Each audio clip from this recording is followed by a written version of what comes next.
Be careful. There is much energy in the room beyond, yet it stems from nothing that lives. Can you not sense them? Reach out. Cast aside your sight. Cast aside what you see, and instead reach out with your perceptions.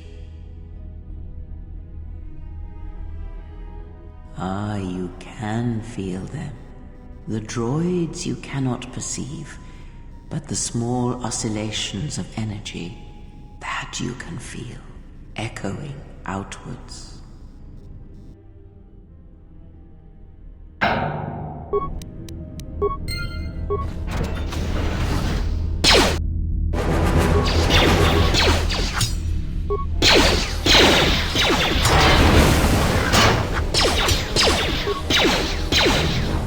Ah, you hear it.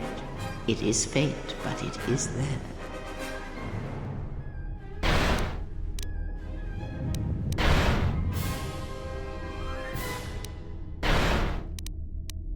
It is the Force, you feel.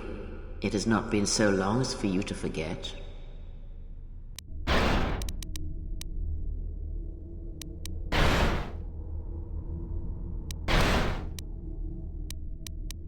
Do not turn away from it. Listen. Feel it echoing within you. Come, I shall guide you down the familiar paths. You will need it if we are to survive and escape this place.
Beyond this door, someone yet lives.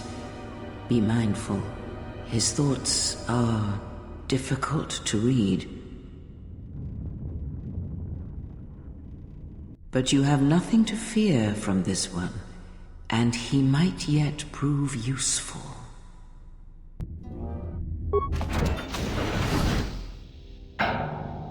Nice outfit. What, you miners change regulation uniforms while I've been in here?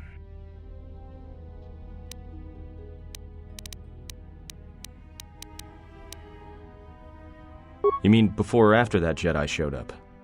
Either way, it's a real short story. You see, this Jedi shows up, and you know what that means. Where there's one Jedi, the Republic will soon be crawling up your ion engine in no time. But the story gets better.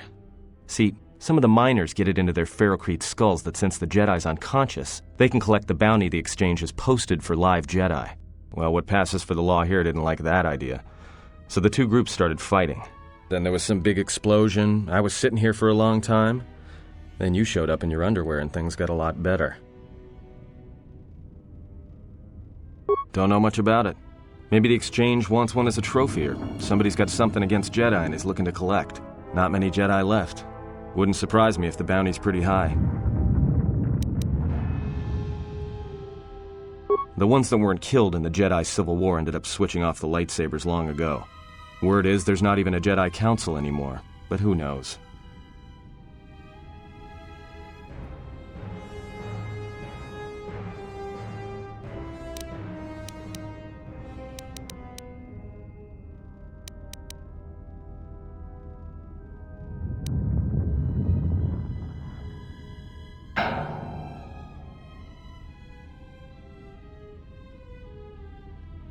Yeah, Revan, Malak, and the Jedi that went to join them in the Mandalorian Wars.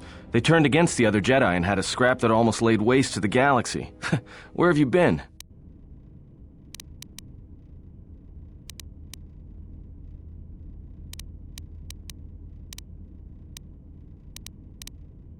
Well, I wasn't there, but like all Sith, Revan and Malak turned on each other.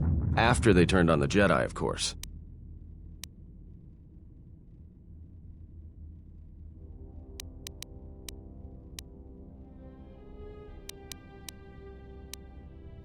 I guess.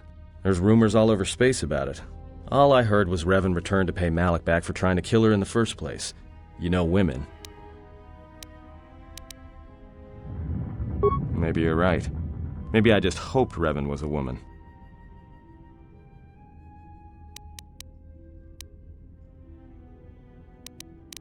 Look, not like your half-naked interrogation isn't a personal fantasy of mine, but...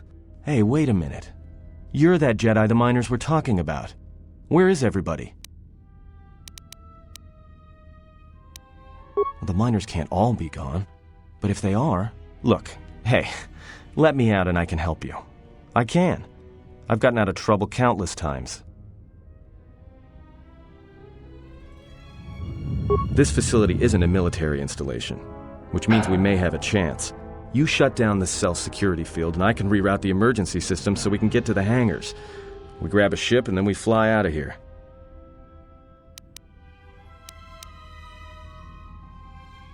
Huh? What are you talking about?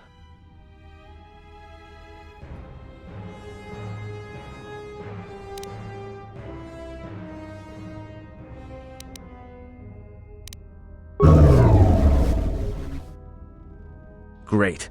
Now to business. Let's get to the command console.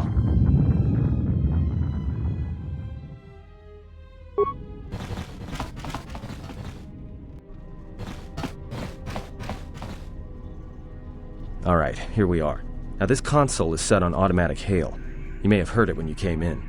The asteroid drift charts are constantly being updated, so it sends out a transmission to incoming vessels so they don't get crushed into space dust.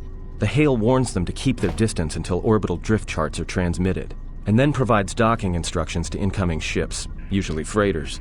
Thing is, you can bounce that same transmission back to the comm here, and suddenly you've got access to the communication system from the inside.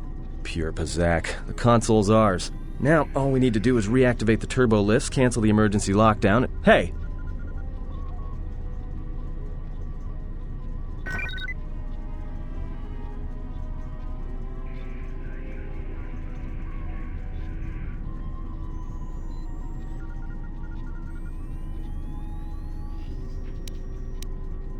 This system's been severed from the main hub, after it was locked down from remote. You can't even reroute the system, it's been cut clean.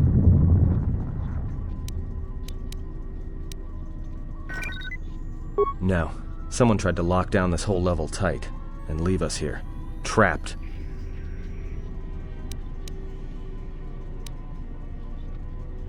I doubt it. All we have is communications back. For all the good trying to shout in a vacuum will do us.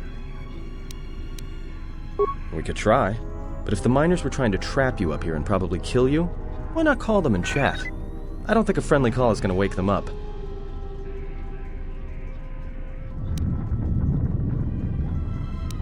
Be my guest. Not much else we can do. The comm's all yours.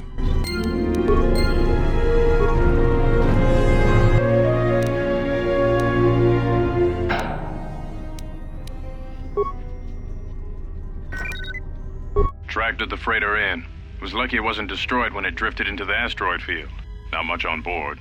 One damaged droid, one annoying protocol droid, and a lot of bodies. Sent the survivor to medical and the others to the morgue. Didn't recognize the ship's ID code, so we transmitted it to the Republic for some answers. Questioned the protocol droid about what happened. Says his master, the survivor, I guess, was on the Republic ship the Harbinger when it suffered an engine failure. He says the survivor was a passenger on the vessel and a Jedi. If so, that's gonna mean true. Inventoried the bodies and cargo. Everything matches the protocol droid's story. The T3 droid had seized up, so we left it in storage in standby mode. Don't know what code will access it. It could be it's voice activated for all we know. We put the protocol droid to work in maintenance, sorting the mining droid comm routines and updating the recognition sensors. And to shut him up. When the survivor recovers, hopefully we can get him off this station before there's trouble between the work shifts. Word of the Jedi leaked out and the miners aren't sure what to do with her. Quarter's mining crew wanted us to collect the creds for the bounty the Exchange has on Jedi, but I put a stop to that. We're contacting Telos to get the Republic records on the Jedi, but nobody will know word from the Republic. But I've sent out a broadcom transmission for records on this Ebon Hawk. One of the miners said it used to be a smuggling vessel. Accidents are making the miners restless. The droid behavior course must be undergoing some kind of binary decay. 2 miners were drilled by a droid's mining laser, and those blasts in the ventilation tunnels nearly caused the whole facility to blow.